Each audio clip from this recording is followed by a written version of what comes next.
ओम शांति। आज है 14 दिसंबर 2021 की। प्यारे प्यारे बाबा की प्यारे प्यारे बच्चों के लिए हमें मधुबन से प्रातः मुरली है, साकार मुरली। बाबा आज हमको जो सच्चा सत्संग है उसका इम्पोर्टेंस बाबा बता रहे हैं कि आप सचखंड जाने के लिए सत्संग में बैठे हो। और बाबा कहते हैं आपका निश्चय होना चाहिए बाबा पे कि हम पावन बनेंगे और पावन दुनिया में जाएंगे। बाबा कहते कि आप अभी पातित से पावन आप बन रहे हैं, इस पे ही निश्चय होना चाहिए।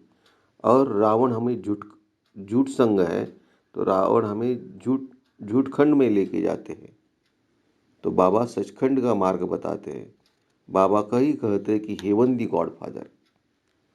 बाबा अभी बता रहे कि कब्रस्तान है, इसमें दिल नहीं लगाने हैं, कि हमें निश्चय होना चाहिए कि रूहानी बाप हमें पढ़ाते हैं, खुद भगवान पढ़ाते हैं कि अभी अंतिम जन्म में हमें पवित्र बनना है। बाबा कहते हैं मधुबन में आके आप रिफ्रेश हो जाते हो।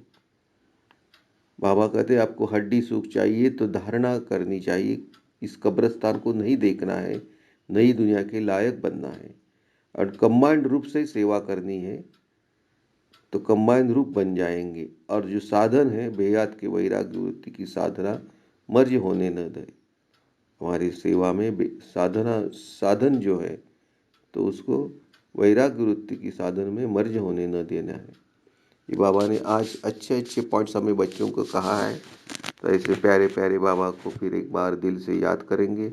बाबा को परम धाम में जाके टच करके बाबा से शक्तियाँ लेंगे। मैं आत्मा निकली इस प्रकृति से, साकार दुनिया से, चंद्रलोक सूर्यलोक सूक्ष्म वतन से परम धाम पहुँची हूँ। मेरे प्यारे प्यारे बाबा मेरे सामने हैं। बाबा मुझे सब शक्तियाँ दे रहे हैं। बाबा से सब शक्तियाँ लेके मैं फिर साकारी दुनिया में, साकारी शरीर में, इस साकारी भ्रुकुटी में विराजमान होती हूँ। बाबा का हाथ हमारे सर के ऊपर ऐसे अनुभव करके थोड़ी देर शांति में बैठ के बाबा की टोटल मुरली हम देखेंगे। बाबा आज कहते हैं कलरफुल मुरली में लेफ्ट साइड में कि बच्चों सच्चे सत्संग में आप बैठे हो और सचखंड में जाने के लिए बाबा सत्य मार्ग बतला रहे हैं। सत्संग में आप बैठे हो और सचखंड में जाने के लिए हमें सत्य बाप हमें मार्ग बतला रहे हैं। बाबा कहते कि पावन बनने की ताकत क्या है और किस निश्चय से आप पावन बनते हो। तो ये बाबा ने प्रश्न किया है, हम बच्चों ने दिल में उसका जवाब भी देना है और बाबा उसका आंसर भी देते। बाबा कहते मृत्युलोक में अंतिम जन्म में हम पतित से पावन बनेंगे और ये पतितों का विनाश होने वाला है और हम श्रीमत पे बाबा के चलेंगे तो पावन बन के हम पावन दुनिया के मालिक बनेंगे। ये हमारा निश्चय होना चाहिए,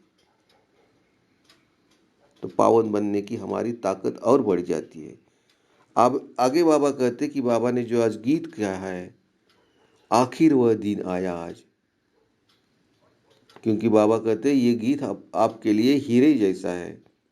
हम इसका अर्थ समझ जाते हैं कि क्या है कि पतित से पावन बन रही है ये दुनिया।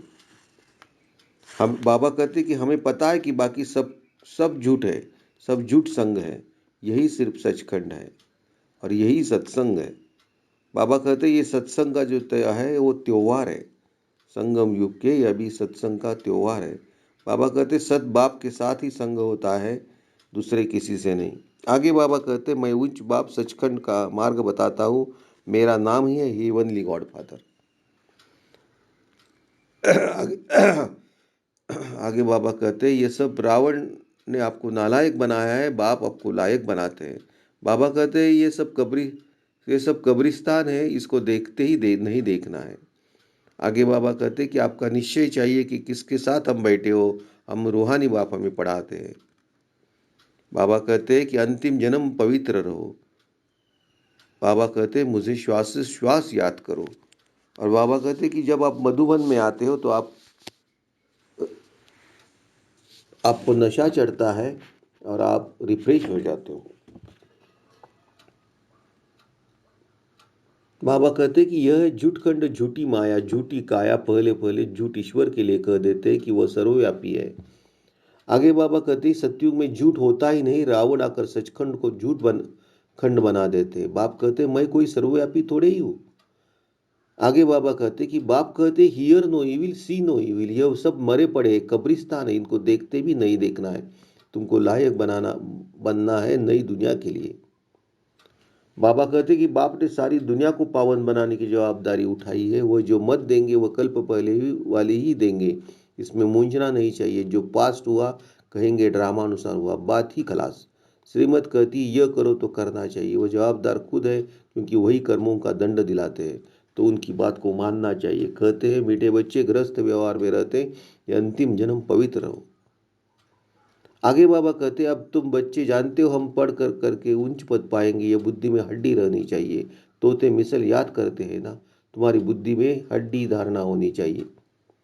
हम आत्माओं को रूहानी बाप पढ़ाते, शिव बाबा के सम्मुख हम बैठे हैं, मधुबन में आते तो नशा चढ़ता है या तुमको रिफ्रेशमेंट मिलती है।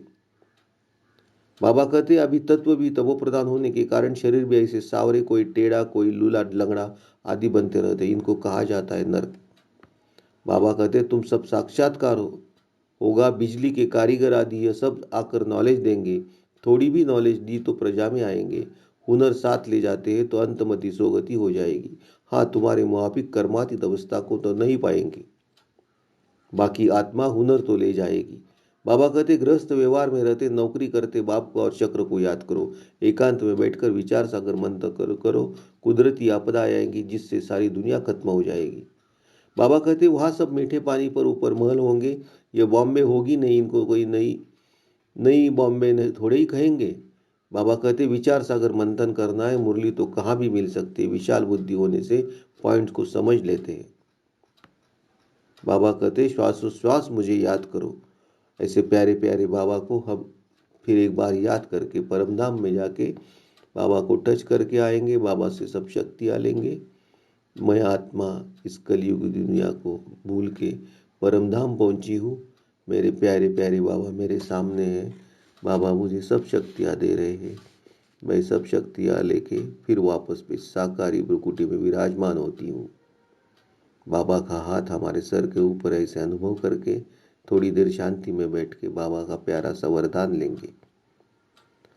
बाबा वरदान में कहते कंबाइंड रूप की सेवा द्वारा आत्माओं को समीप संबंध में लाने वाले कंबाइंड रूपधारी हो। बाबा कहते सिर्फ आवाज द्वारा सेवा करने से प्रजा बनती जा रही है, लेकिन आवाज से परे स्थिति में स्थित हो फिर आवाज में आओ। अव्यक्त स्थिति और फिर आवाज ऐसे कंबाइंड रूप की सेवा वारिस बनाएंगी। आवाज द्वारा प्रभावित हुई आत्माएं अनेक आवाज सुनने से आवागमन में आ जाती है, लेकिन कंबाइंड रूपधारी बन कंबाइंड रूप की सेवा करो तो उन पर किसी भी रूप का प्रभाव पड़ नहीं सकता। लास्ट में बाबा स्लोगन में कहते साधनों में बेहद के वैराग्य वृत्ति की साधना मर्ज होने न दो। साधनों में बेहद के वैराग्य वृत्ति की साधना मर्ज होने न दो। तो आज बाबा ने हमें सुंदर सुंदर पॉइंट्स बताए हैं, रत्न दिए हैं। ऐसे रत्नों को हमें हर टाइम याद करना है। और हम सत्संग में बैठे हैं, सचखंड को जाने के लिए बाबा रास्ता बता रहे हैं और बाबा को श्वासोश्वास याद करना है। ऐसे बाबा को हम श्वासोश्वास अभी याद करेंगे। मेरा बाबा मीठा बाबा, मेरा बाबा मीठा बाबा। ओम शांति। बाप दादा को समर्पण।